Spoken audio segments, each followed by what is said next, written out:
Let's learn how to add a simple button so you can press or click. Go here to the line 2 where you have import from React Native. You have the curly braces. You can either add before or after or in between, doesn't matter, but make sure to separate with a comma. You're going to type button with the first letter B capitalized. So that way we are able to use the button component within this file. So import the button there. Now we're going to go here and I'm going to place an instance of the button, and it's self-closing in the sense it doesn't need a closing tag. So I close it right away by adding a slash before the greater than. Now I'm going to add a prop to this that's called title, and this is the label that the button will show. Let's say just show text, because I'm going to teach you how you can click this button and some text will show up, some hidden text. Now, if you save that, you'll see a button that's very simple. And if you press it on your phone, nothing's going to happen. Now, to make sure something happens with that button, I need an onPress prop or property. The value is going to be a function that we will define here. Let's say onButtonPress. Now let's go here before return, but still within the body of the function app.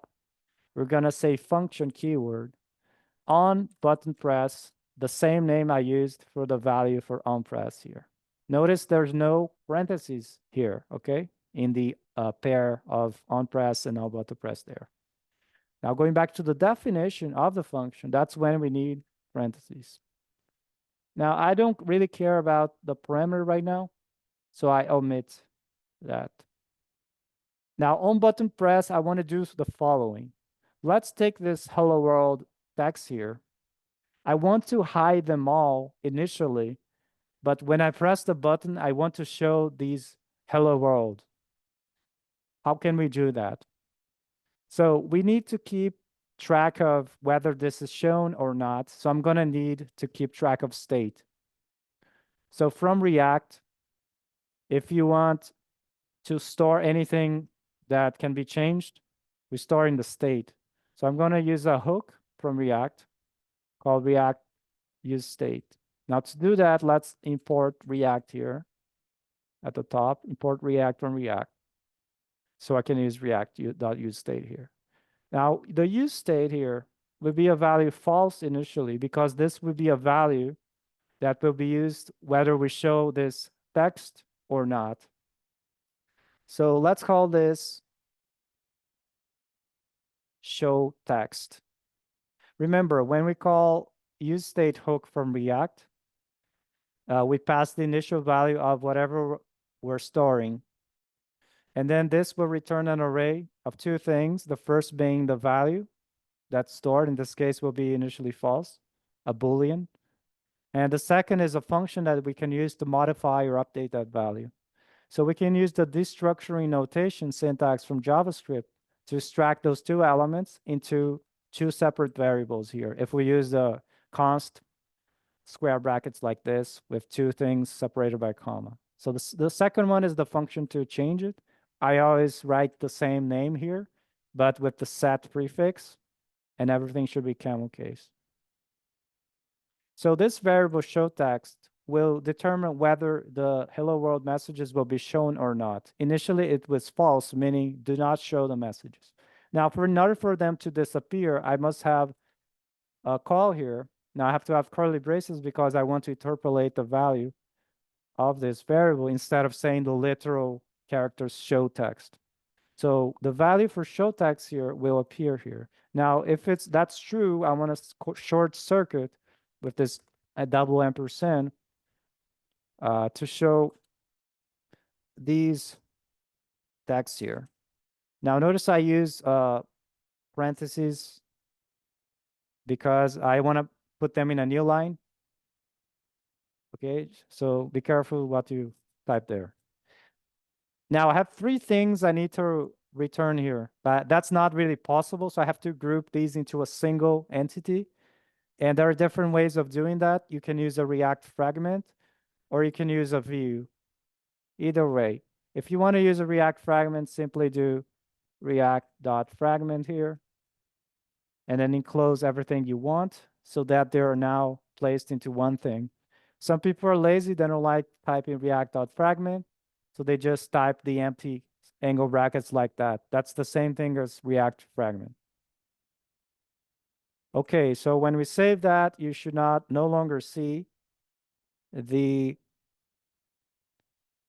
text shown by default. Here's the phone. I only see the button show text that when I click, nothing happens. Now let's make sure when I touch the button that the text hello world will show again. Let's go back to Visual Studio Code. What's going to happen when I on button press, we want to change the value show text that's initially false to true. Once the value is true here, it will short circuit here. Okay, this value is true. Therefore, I must go to the right-hand side of the double ampersand and also evaluate this. Before we had it false, which means, okay, when you have this double ampersand, if the left-hand side is false, that's everything is already false. Therefore, nothing will be rendered. That's how this logic works here. So this double ampersand requires that the left-hand side be true in order to evaluate the right-hand side. Otherwise, it would just ignore it and just return false right away. Now, we must go, when we call on button press, we're going to say set show text, call that. Now, the new value will be true because we want to show the text. Let's try it out. Save that. Look at the phone. Press show text. Now you can see hello world is there. If you press it again, nothing happens, right? It just keeps resetting show text to true, true, true, true over and over. Now the next exercise we'll do is to when you press it again, it will hide the text. Now, when we press the button again, we want to hide the text. Now, before I do that, it would be nice if the show text label changed to hide text, right? Because the first time I press, I mean, okay, I need to show. But if I press hello world is shown, and I still see this label saying show, but it should actually show hide, right? Because that's the action that will happen when you press. How can we change this text to be dynamic? If it's not shown, it will show show. But if it's shown, it will render hide. Well, there are different ways to go about that. The easiest one, maybe you can go here, use curly brace. Now, you might have noticed I had no curly brace here.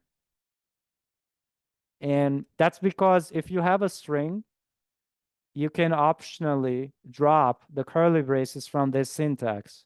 But actually, there should be a curly brace there.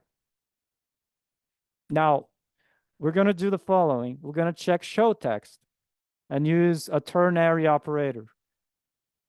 Ternary is like a shorthand for if show text, else something else. If you know programming, if this value is true, execute whatever is here. Otherwise, if this value is false, execute what's in the else block. Now, the shorthand for this with ternary is like this. We use the value we want to evaluate. We ask the question, is this true? If that is true, we execute what's to the right-hand side of the question mark.